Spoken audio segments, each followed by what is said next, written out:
There once was a ship that put to sea, and the name of that ship was the Billy O.T. The winds blew harder, bow dip down, blow me bully boys blow. Soon may the Wellerman come to bring us sugar and tea and rum. One day when the tarrying is done, we'll take our leave and go. She had not been 2 weeks from shore when down on her a right whale bore. The captain called all hands and swore he'd take that whale in tow. Soon may the Wellerman come to bring us sugar and tea and rum. One day when the tarrying is done, we'll take our leave and go.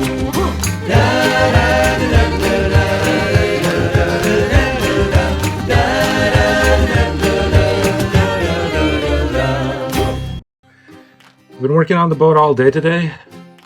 I figured out where the leak is coming from yesterday, and I didn't know what to do with it to manage it because it would fill up the boat. So what I figured out that you can do is, I can't reach into where the hole is, it's very tight, and I'll show you.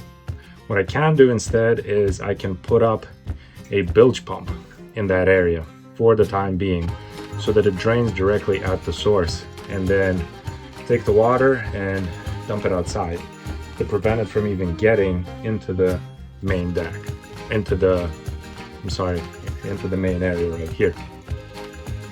So it works, and what this means is that I can charge these bad boys up, one big dude, another big dude, and we have indefinite power until the bill runs out. So pretty straightforward, nothing too complicated. What I did was I just bought more electrical wire from Lowe's, connected it over there to the little bilge pump, connected the bilge pump to a switch. Actually, because it's a wooden boat, I just found a piece of pipe, metal pipe, duct taped the switch to the metal pipe so that it actually goes at the bottom, because otherwise the switch floats. I can show you the setup later on. Pretty easy, pretty straightforward, it works. If it works, it's not stupid. So probably might be a better way to do it, but this is the way that I did it. It worked for me. Yeah, so it's basically a little leak in a little compartment. I don't know where it's coming from because it's very difficult to access. And the way I've handled that is I just, again, took the switch, taped it around the little piece of pipe, metal pipe, floated to the bottom, took a bilge pump, connected it to the switch, hooked it up to 12-volt batteries. So we're gonna go over there. We're gonna take this light right here, nifty little thing. It's 2.5.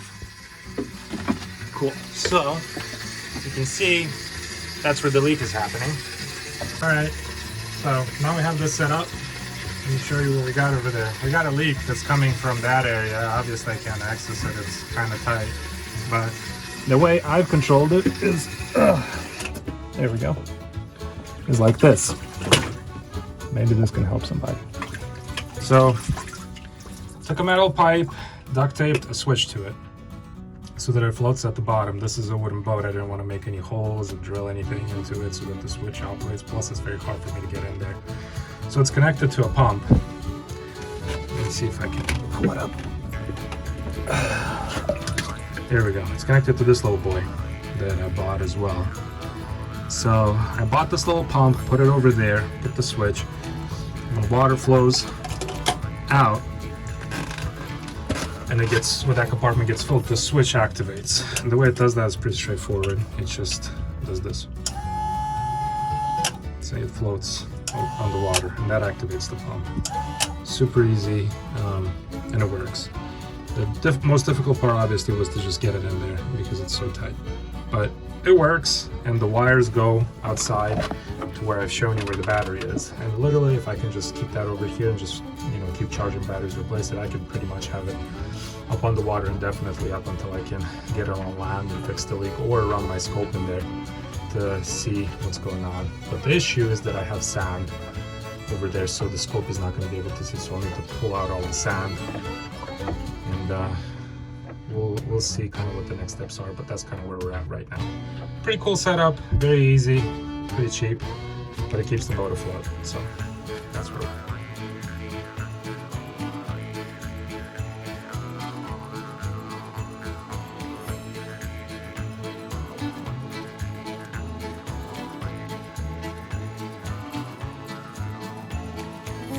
This is my temporary setup for keeping the water under control from the leak. So I have these two hoses connected together. I have the one-way flow valve that prevents water backflow into the leak area. And then it's just draining outside. Actually, another item on the list is to scoop out the little hole to see where it is. The pump's been working very effectively.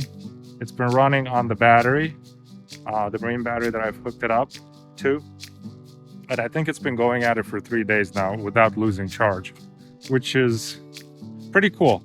So I'm very excited about that. I thought the water level was going to be higher up, but it's not.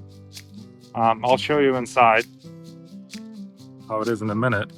That's kind of where we stand right now. So here we are. We're trying to progress through the motions of getting into that area to try to figure out where the leak is coming. We're gonna unhook this exhaust hose right here to get to that area, and then we got a little scope. It's over there. So we can scope out, and then we're gonna put whatever sand we need in there. So that's kind of the process that we're going through right now.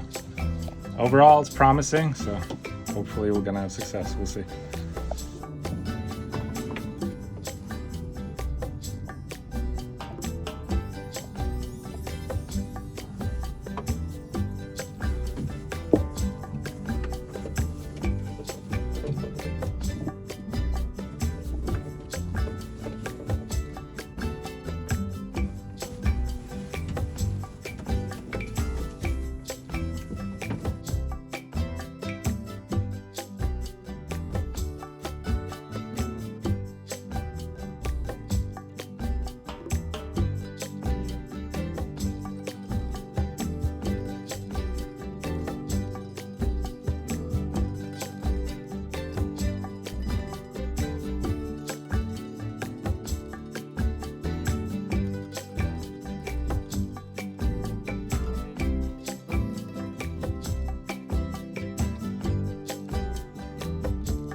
You can see over there how the pump is running continuously. You can see where the leak is coming from that area right there. Where specifically, I don't really know. But there's the pump. There's the wood, not in the best shape. And the leak is coming from somewhere in that area.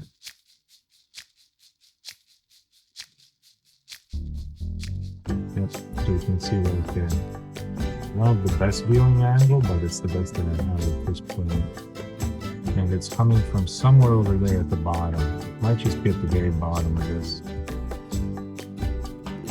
Maybe right under the pump even.